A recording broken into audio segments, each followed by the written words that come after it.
Hey everybody, it's Saturday morning and I have to shoot an unhappy video here. I think it's an important video though. I think it's one we need to discuss because tragedies and mistakes can happen to anybody at any time, and we just had a tragedy in this tank unfold over the last 12 hours or so we're going to have a look at it.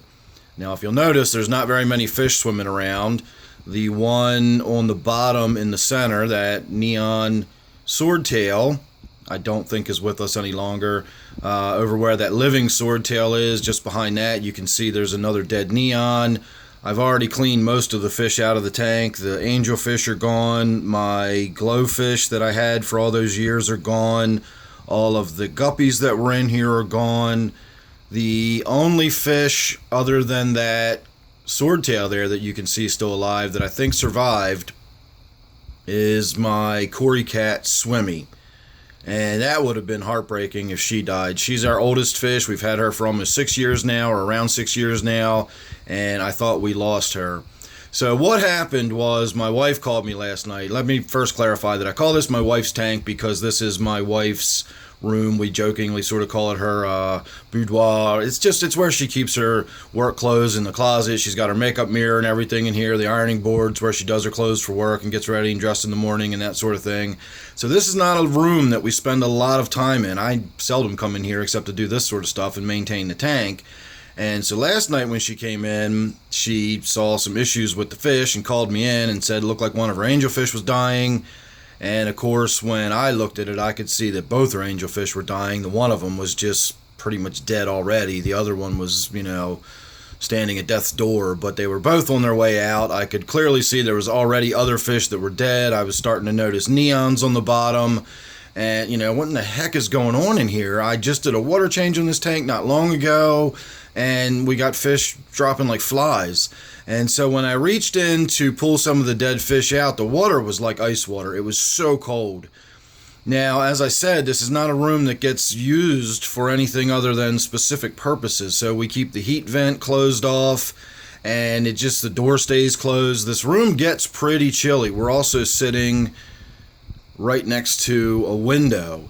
So, an older house, we don't have the best insulation. This room gets pretty chilly.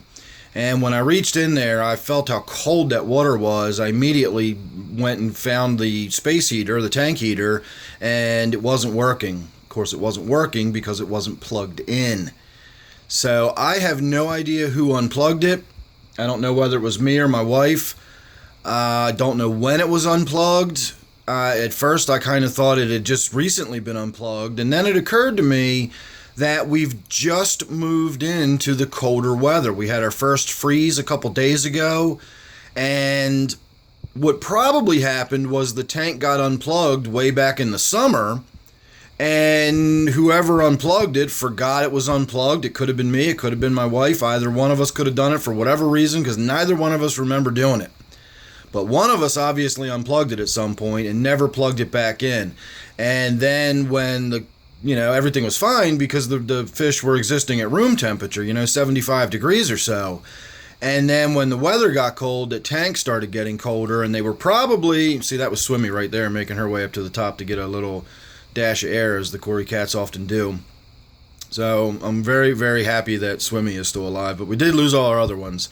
And that's why, basically, the tank just got so cold that, it was chilly water in there. I would imagine it was probably in the low 60s, because this room at night, at night we let the house get down to 68, so this room was probably down into the 65 or something like that, and the tank was probably getting down that low during the night and then warming up a little bit during the day, but not ever really coming up out of the 60s probably.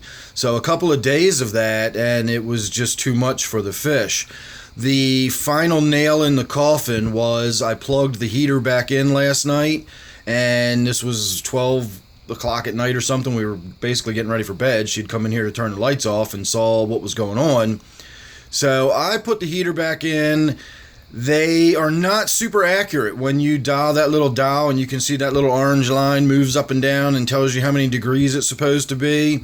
So I didn't set it up to like the 78 degrees where I normally would have put it. I was afraid that would have been a little too warm for them. So I set it at about 74, 75 degrees and thought that'll warm the tank up overnight and it'll get it, by the morning we can make any more adjustments we need to. And then, of course, when we came in and checked this morning, pretty much everybody was dead. Any remaining fish that were in there last night were no longer there.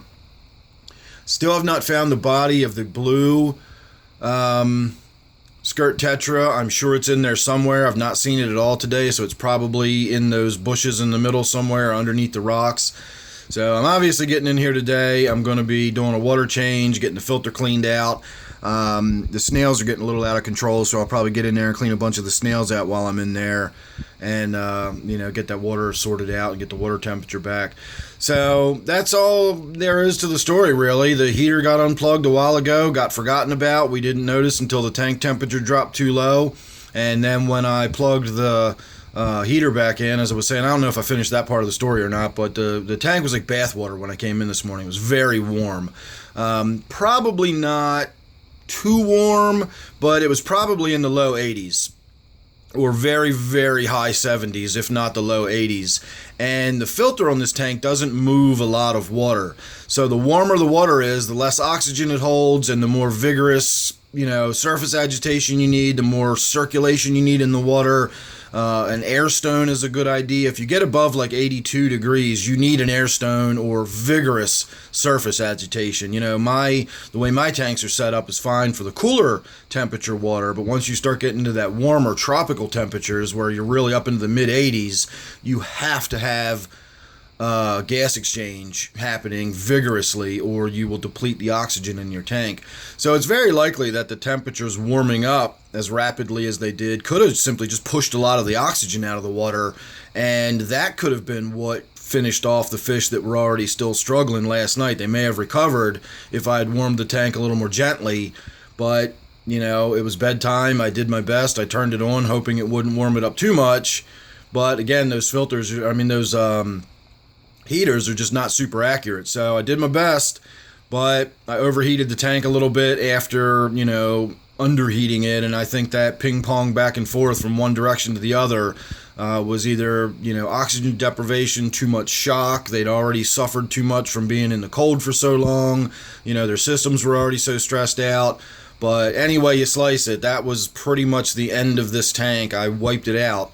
I've got that Cory cat on the bottom, and I've got one female neon swordtail up in the top left there. And the more I keep looking at her, she doesn't really look all that good, but we'll have to give her a day or two and wait and see what happens.